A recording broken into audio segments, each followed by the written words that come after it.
एक जैसे मैंने लाइब्रेरी विजिट करके देखी स्कूल में, तो ये शायद पहली ऐसी लाइब्रेरी मैंने विजिट की इसमें स्कूल की सब्जेक्ट बुक्स के अलावा भी अदर बहुत सारी बुक्स हैं, नॉवेल्स हैं, बहुत सारे अदर लैंग्वेज के अंदर बुक्स अवेलेबल है। इसके पीछे क्या सब थॉट है आपका? थॉट ये कि बच्चे जितना ज़्यादा बुक्स के साथ अटैच होंगे उनका उतना जो नॉलेज बढ़ेगा, उनका नॉलेज इंक्रीज होगा। और सेकेंडली बच्चा अपना जितना टाइम लाइब्रेरी में स्पेंड करेगा तो वो एक पीसफुली लाइब्रेरी के अंदर उसको अगर स्टोरीज का रिलेटेड वो नॉलेज लेना चाहता है या कुछ अदर्स में जाना चाहता है, सब्जेक्ट्स नॉलेज लेना चाहता है, तो इन तरीके से हमने सभी उसको कोर्स प्रोवाइड करवाए हैं। और इन अभी जो हमारा इसको लाइब्रेरी को हम हाईटेक लाइब्रेरी, टेक लाइब्रेरी भी बना रहे हैं। इसमें कम्प्लीटली जो न्यू टेक्नोलॉजी के ऊपर बच्चा जैसे AI का यूज हम करके, तो AI के अंदर ये सारे इम्प्लीमेंट्स होंगे तो बच्चा उसके अंदर यूज कर सकता है उसको। ओके, तो वो कैसे वर्क करेगा सर, कोई थोड़ा? और स्पोर्ट्स वगैरह के अंदर अपने क्या फैसिलिटीज प्रोवाइड कर रहे हैं सर? स्पोर्ट्स में इंडिया टॉप जो हमारा स्पोर्ट्स ट्रेनर है अंकित सर हैं, बहुत अच्छे ट्रेनर हैं। और अभी उनका जो टूर थाईलैंड और नेपाल का है तो वहाँ भी नहीं है, तो उस रीजन से मैं परसेंटेज पे वर्क नहीं किया कि मैंने उस रीजन पे मैं वर्क करना चाहता हूँ कि बच्चा खुद कॉन्फिडेंस होकर उस लेवल तक जाए। ये बहुत टाइम पहले का है ऐसे तो विजन तो। और जब मैं फॉरेन कंट्रीज में जब स्टडी करने गया था तो उस तब एक वहाँ का जब इन्वायरमेंट देखा, वहाँ के जो स्टूडेंट्स का देखा, वहाँ का जो प्लेसमेंट सिस्टम देखा, और इधर जो बच्चे एक तरह से जूझ रहे हैं जो अपने प्लेसमेंट्स को लेकर या नौकरी को लेकर, जॉब्स को लेकर। नमस्कार दोस्तों, आज हमारे साथ में आइकॉनिक पब्लिक स्कूल के फाउंडर हैं, तो इनसे हम स्कूल के विजन के बारे में डिस्कस करेंगे आज के इस पॉडकास्ट में। तो let's welcome our guest. Welcome sir. तो कैसे हैं सर आप? सबसे पहले बताइए। थैंक यू आपने जो बुलाया। सर सबसे पहले तो थैंक यू आपका जो आपने अपना कीमती समय निकाला।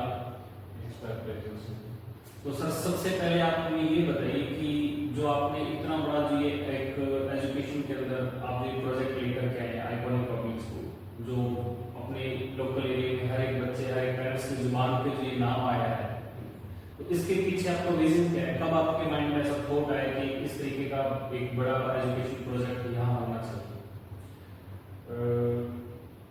ये बहुत टाइम पहले का है ऐसे तो विजन तो। और जब मैं फॉरेन कंट्रीज में जब स्टडी करने गया था तो उस तब एक वहाँ का जब इन्वायरमेंट देखा, वहाँ के जो स्टूडेंट्स का देखा, वहाँ का जो प्लेसमेंट सिस्टम देखा, और इधर जो बच्चे एक तरह से जूझ रहे हैं जो अपने प्लेसमेंट्स को लेकर या नौकरी को लेकर, जॉब्स को लेकर, और उनके पास इतनी एजुकेशन, उनके अच्छे परसेंटेज होते हुए भी और अच्छी एजुकेशन, अच्छा नॉलेज होते हुए भी ना, तो कहीं ना कहीं मेरे को लगा कि इधर जो स्टूडेंट्स हैं, जो जैसे मैं भी एक स्टूडेंट्स रहा, तो जो स्टूडेंट्स हैं उनको नॉलेज है, they have lot of knowledge about the books knowledge, about the field knowledge, but they can't implement to the knowledge because they have no skills ना, तो उनके अंदर स्किल्स नहीं है। तो उस रीजन से मैं परसेंटेज पे वर्क नहीं किया कि मैंने उस रीजन पे मैं वर्क करना चाहता हूँ कि बच्चा खुद कॉन्फिडेंस होकर उस लेवल तक जाए कि उसको अपने जो उसका फ्यूचर है उसके और बने उसका। तो उस रीजन को लेकर हमने काफ़ी टाइम से ये प्रोजेक्ट हमारे माइंड में था। 2016 में हमने इसको प्लान कर लिया था। हाँ, उसके ऊपर हमने 2016 के बाद से हमने वर्क करना स्टार्ट कर दिया था इसके ऊपर। तो हमने ग्रुप एक रेडी किया, एक अच्छा ग्रुप बनाया कि जो ग्रुप इस स्कूल को बहुत हाई लेवल तक लेकर गए और आने वाले टाइम में और अच्छा हम इसमें करने चाहते हैं। ठीक है, तो सर इसमें अपने क्या एडिशनल प्रोवाइड कर रहे हैं? फैसिलिटी स्टूडेंट्स को, पेरेंट्स को? इसमें मोस्टली मैं जो बुक्स नॉलेज के साथ साथ बच्चों को एक अच्छा एजुकेटेड बनाना चाहता हूँ। उसके अंदर अच्छे स्किल्स हो, मल्टी टैलेंटेड हो, like they have knowledge about the language knowledge, ना like French language labs and Spanish language knowledge, English they have good spoken in English. So these type of facilities and in extraordinary like the music classes, dance classroom, science labs, so बहुत कुछ एक अलग alternative जो हम लेकर आए हैं इसके। तो जैसे अपने आसपास के एरिया में स्कूल को एक फ्यूचरिस्टिक और एक टेक सेवी स्कूल बोल रहे हैं, तो टेक्नोलॉजी का कितना आपने यूज किया है स्कूल के अंदर? Almost school almost depend on the technology because जो हमारा विजन ही है कि हम जो आने वाला जो फ्यूचर है उसको देखकर हम चल रहे हैं। हम जो ट्रेडिशनल जो थिंग्स हैं उनको साथ रख के और जो फ्यूचर विजन लेकर हम चल रहे हैं, ताकि बच्चा एक बहुत उसके वो सिक्योर हो अपने फ्यूचर को लेकर, उस विजन की हम। और स्पोर्ट्स वगैरह के अंदर अपने क्या फैसिलिटीज प्रोवाइड कर रहे हैं सर? स्पोर्ट्स में इंडिया टॉप जो हमारा स्पोर्ट्स ट्रेनर है अंकित सर हैं, बहुत अच्छे ट्रेनर हैं और अभी उनका जो टूर थाईलैंड और नेपाल का है, तो वहाँ भी वो कोचिंग वगैरह का क्लासेस, ऑनलाइन क्लासेस भी लेते हैं। तो वो हमने वो एक ग्रुप हमने हायर किया है स्पोर्ट्स के लिए, और उसमें जैसे बास्केटबॉल है और बैडमिंटन का है, कबड्डी, खो खो, वो सारी गेम्स रहेंगे। शूटिंग रेंज हमारा एक बहुत अच्छा इम्प्लीमेंट हम करेंगे स्कूल्स के अंदर, तो ताकि शूटिंग रेंज में आर्चरी है, तो ये हम फैसिलिटीज भी स्टूडेंट्स को दे सकते हैं। तो मतलब हमारा जो मेन फोकस है, जैसे अलग स्कूल में होता है कि सिर्फ स्टडी और मार्क्स के ऊपर होता है, तो हमारा मेन फोकस सिर्फ स्टडी और मार्क्स के ऊपर नहीं है, नो डाउट वो भी है, बट इसके अलावा भी हम बाकी चीजों के ऊपर भी फोकस करें हर एक स्पोर्ट्स के अंदर। बिल्कुल बिल्कुल। देखो जो मेन जो थिंग्स होती हैं, जैसे हम कोई भी वेजिटेबल्स कोई सब्जी बनाते हैं, उसके अंदर जो वेजिटेबल्स होते हैं उसका बहुत महत्व होता है। तो एजुकेशन का बहुत महत्व है, एजुकेशन होना बहुत जरूरी है। लेकिन अगर अकेला आपने भिंडी काट ली, अकेली गोभी काट ली, तो उससे सब्जी नहीं बनती। उसके लिए आपको अच्छे अच्छे जो उसमें स्पाइसेस हैं, अच्छे अच्छे मसाले हैं, वो डालने पड़ेंगे ना, फिर वो एक अच्छा टेस्ट निकल कर आता है। तो एजुकेशन तो हमारा एक वेजिटेबल है, उसमें ये जो चीजें हैं, ये स्पाइसेस हम उसमें डालेंगे ताकि वो एक बहुत ही अलग वो बच्चा बहुत ही अलग निकल कर आए। तो ये आपने जो प्रोजेक्ट स्टार्ट किया, तो उसमें क्या क्या आपने प्रॉब्लम्स फेस के स्टार्ट किए? प्रॉब्लम्स तो जब भी कुछ नया करते हैं और प्रॉब्लम्स हैं तो उनसे सब कुछ करना पड़ता है। तो लेकिन हमारा जो टीम था वो टीम बहुत ही डेडिकेटेड टीम है, और उसमें हमने जो अपने जो वर्क्स हैं वो अलग अलग जो डिवाइड किए हुए हैं। तो इसलिए इतना कुछ ज़्यादा, जब आपके फैमिली मेंबर्स अच्छे हैं, तो हमारा जैसे अनिल दानका सर हैं, राकेश सर हैं और नितिन जी हैं, और भी हमारे सुमित जी हैं, अजय जी हैं। तो एक बहुत बड़ी टीम है हमारे साथ, हमारा एक बहुत बड़ा ग्रुप है। तो अलग अलग जो काम है वो सभी के बटे हुए हैं, अलग अलग वो काम कर रही है टीम। तो आने वाले टाइम में मैं वो चाहता हूँ कि हमारा जो परिवार गार्जियंस के साथ, टीचर्स के साथ बढ़ता जाए और एक बहुत अच्छा इस कैंपस को नाम मिले। तो सर जैसे भी न्यू एजुकेशन पॉलिसी हमारी गवर्नमेंट इम्प्लीमेंट कर रही है, तो उसके बारे में आपके क्या विचार? होना भी चाहिए। इन चीज़ों की बहुत कमी थी कि अपन बच्चे को ओनली बच्चा नोटबुक्स ले रहा है, उसमें लिख रहा है, कर रहा है, उसके साथ साथ बच्चे के अंदर स्किल्स होना चाहिए। उसके ऊपर ये न्यू एजुकेशन पॉलिसी आई है, उन सब चीज़ों के ऊपर वर्क करेंगे इसके ऊपर सभी स्कूल्स। तो जैसे नॉर्मली मैंने देखे हैं काफी स्कूल्स जिसमें डिजिटल पैनल है, बट कुछ कुछ क्लासेस में डिजिटल पैनल का यूज होता है, बाकी otherwise still they are working on white boards and black boards. तो अपने यहाँ पे जैसे मैंने देखा है आइकॉनिक पब्लिक स्कूल, जिसमें हर एक क्लास के अंदर, चाहे वो प्री नर्सरी हो, एलकेजी हो, यूकेजी हो, हर क्लास के अंदर डिजिटल पैनल का यूज किया है। तो इसके पीछे की क्या मेंटालिटी है सर? इसके बच्चे को जो एनिमेशन के थ्रू, उसको वीडियो लेक्चर्स के थ्रू, उसके अंदर बच्चे को ज़्यादा से ज़्यादा हम नॉलेज दे सकें। और जो डिजिटल पैनल सभी क्लासेस में हमने प्रोवाइड करवाए हैं, ताकि बच्चे के अंदर जितना भी जो एक्स्ट्रा ऑर्डिनरी कहीं से भी हमें जो मटेरियल्स मिले, तो हम पैनल्स के थ्रू उसको यूज़ करें। और सेकेंडली इसमें टोटल टीचर्स लेक्चर्स हम रिकॉर्डेड भी करेंगे, ताकि इन फ्यूचर बच्चे को जब भी बच्चे को जरूरत है तो वो लेक्चर्स क्लास स्कूल से ले सकता है।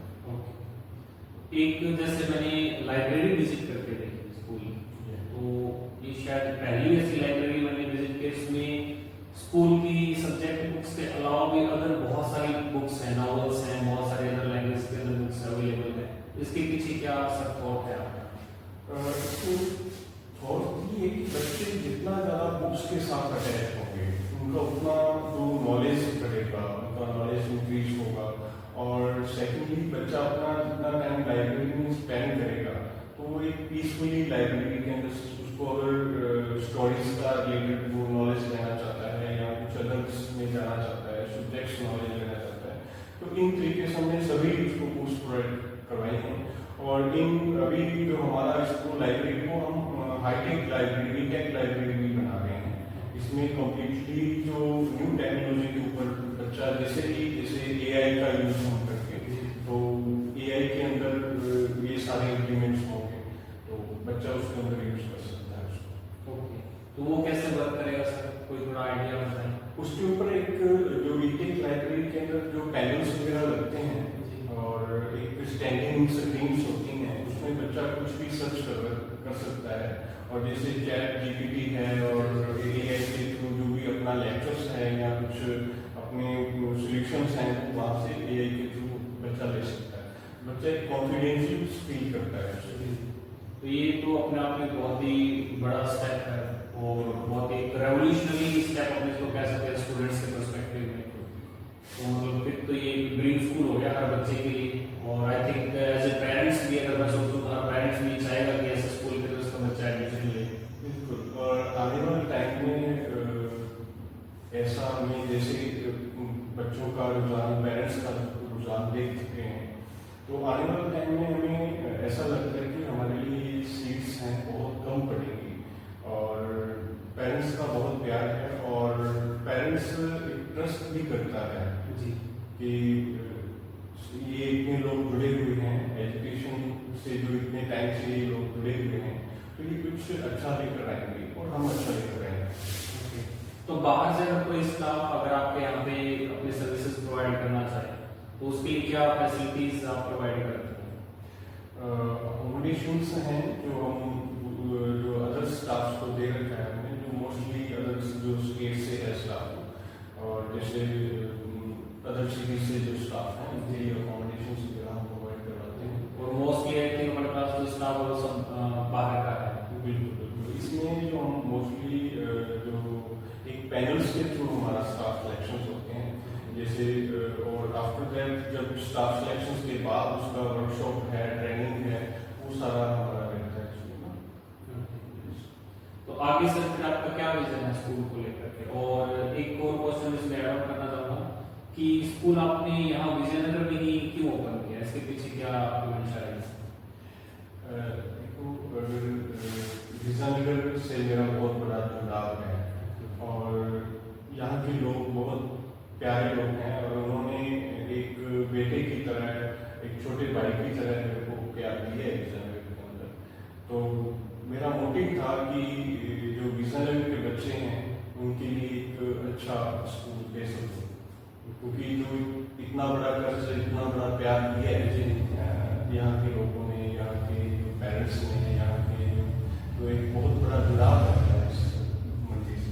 और ये आई थिंक अपने आसपास के एरिया का सबसे बड़ा स्कूल है अभी और इसमें बड़ा स्कूल अभी और बनाएंगे इसको। और अभी अभी हमारे कुछ और बहुत सारे रीजंस हैं। अभी हमने ओनली 20% हमारा विजन क्लियर हुआ है, जिस विजन पे हम वर्क कर रहे हैं। तो मतलब हमने इसको एक नेशनल लेवल का एक ब्रांड बनाना। बिल्कुल। और बाहर से भी जब बाहर के एडमिशंस यहाँ होंगे तब मैं मानूंगा कि हम सक्सेस हैं। और अभी बहुत कुछ ऐड ऑन करना है। चलिए ठीक है सर, आपको बहुत बहुत धन्यवाद हमारे शो में आने के लिए। और फिर से आपके साथ हम फिर से जरूर मुलाकात करेंगे आपके बाकी स्टाफ के साथ में। और जैसे स्कूल ओपन होता है तो हम चाहेंगे कि बच्चों के साथ में एक वीडियो टूर स्कूल का करना चाहेंगे। जरूर आप वेलकम है। थैंक यू सर, आपका थैंक यू सो मच। एक समय देने के लिए आपका थैंक यू, आप पूरी टीम का इन्होंने तो पेरेंट्स से मैं कहना चाहूंगा, अपने विजयनगर के अंदर आइकॉनिक पब्लिक स्कूल आप गूगल पे सर्च करके देखिए। आइकॉनिक पब्लिक स्कूल के नाम से बहुत बड़ा जो स्कूल है वो ओपन हुआ है और बहुत ही अच्छी फैसिलिटीज, इवन वर्ल्ड क्लास जो फैसिलिटीज है वो यहाँ पे अवेलेबल है और वेल क्वालिफाइड स्टाफ यहाँ पे अवेलेबल है और one of the best school which I have ever seen in my life. तो आप अपने बच्चों के साथ में वार्ड के साथ में जरूर विजिट करिए। और अगर आपने विजिट किया तो आई एम डैम श्योर कि आप चाहेंगे कि आपका बच्चा स्कूल के अंदर पढ़े। Even my own daughter is going to take admission in this school. Thank you.